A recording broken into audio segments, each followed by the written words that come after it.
કાંતિભાઈ અમૃતિયાએ ક્ષત્રિય સમાજ અંગે ટિપ્પણી કરી ફરી મધપૂડો છેડ્યો.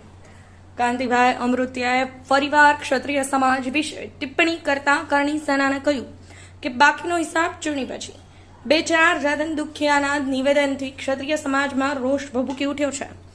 રાજકોટ બેઠકના ભાજપના ઉમેદવાર પરસોત્તમ રૂપાલાએ ક્ષત્રિય સમાજના બેન દીકરીઓ વિશે જે ટિપ્પણી કરી હતી તેને લઈ ક્ષત્રિય સમાજમાં ભારે રાશની લાગણી વ્યાપી ગઈ છે.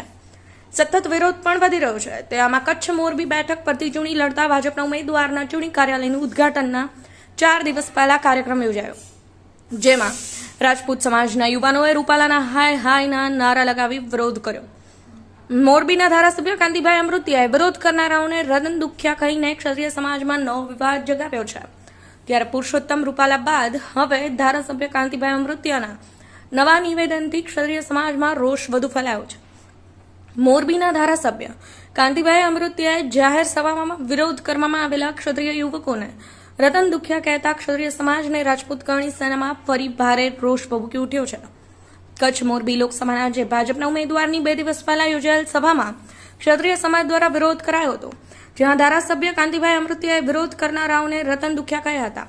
ત્યારે મોરબીમાં કચ્છ મોરબી લોકસભા બેઠકના ભાજપના ઉમેદવાર વિનોદભાઈ ચાવડાના કાર્યાલય ઉદ્ઘાટનનો કાર્યક્રમ તારીખ 23/4/2024ના રોજ સાંજે 8 વાગે થયો હતો.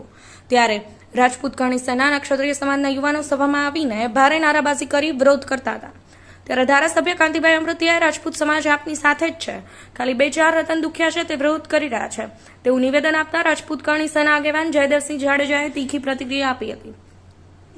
બ્યુરો રિપોર્ટ, સમય 24 ન્યૂઝ. જય માતાજી, જય મા કરણી. હું જયદેવસિંહ જાડેજા, શ્રી રાજપૂત કરણી સેના મોરબી જિલ્લા અધ્યક્ષ. આ વિડીયો દ્વારા હું આપણા ધારાસભ્ય શ્રી કાંતિભાઈ અમૃતિયાને એક સંદેશો આપવા માંગુ છું કે કાનાભાઈ 2 દિવસ પહેલા મોરબી સભાની અંદર તમે જાહેરમાં એવું બોલ્યા હતા કે ક્ષત્રિય સમાજ તો અમારી સાથે છે, પરંતુ 2-4 રતન દુખિયા વિરોધ કરે છે, તો રતન દુખિયાના વિરોધથી કાંઈ થાય નહીં, આવું તમારું ભાષણ હતું જે મેં સાંભળ્યું હતું. તો કાનાભાઈ મારે તમને એક જવાબ દેવો છે કે જો સમાજ તમારી સાથે હોય, ક્ષત્રિય સમાજ, તો કોણ તમારી સાથે છે? પેલા તો એવા 5, 10, 15 જણા જે કઈ હોય એનું એક લિસ્ટ બહાર પાડો ને સાહેબ, જાણ કરો ને કે આ લોકો અમારી સાથે છે. બીજું નંબર કે તમે એવું પણ કીધું કે 3-4 રતન દુખિયા, તો સાહેબ જયારે પરસોત્તમ રૂપાલા મોરબીમાં આવે કે વિનોદભાઈ ચાવડા આવે, મેં હમણાં જ એક વિડીયોમાં જોયું હતું કે ભાઈ પરસોત્તમ રૂપાલાની ગાડીમાં રાંધવા લેવડાવ્યા છે, એટલી પોલીસ છે, 4 જિલ્લાની પોલીસ તમે ભેગી કરો છો, તો આ 3-4 જણા રતન દુખિયા માટે તમારે 4 જિલ્લાની પોલીસ મંગાવવી પડે છે. આપણા પ્રધાનમંત્રી શ્રી નરેન્દ્રભાઈ મોદી રાજકોટની અંદર સભા નથી કરી શકતા, તો શું આ 3-4 જણાના હિસાબે સભા નથી કરી શકતા? સાહેબ તમે મોરબીમાં વ્યવસ્થિત જગ્યાએ તમે કાર્યાલય નથી ખોલી શકતા, તો શું આ 3-4 જણાના હિસાબે તમે નથી કરી શકતા? એટલા માટે સાહેબ આપને એક વિનંતી કરવા માંગુ છું કે આવા ખોટા ઉશ્કેરણીજનક શબ્દનો પ્રયોગ ન કરો.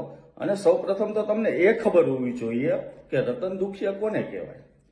તો આપણા ઘરનું, આપણા સમાજનું, કે આપણા કુટુંબનું, કે આપણા ભાઈઓનું, કે આપણા મિત્રનું આપણે સારું ના જોઈ શકીએ ને, એને રતન દુખિયા કહેવાય. અને સાહેબ બોલવા બેસો ને તો ઘણું બધું છે, પણ અત્યારે અમારે નથી કેવું, કારણ કે અમારે બોલવું છે, અમારે કરવું પણ છે. પણ સાહેબ અમે 7 તારીખની રાહ જોઈને બેઠા છે કે 7 તારીખે ચૂંટણી પતે ને અમને બધું ધ્યાનમાં જ છે, કોણ શું બોલ્યા, કોને શું કર્યું.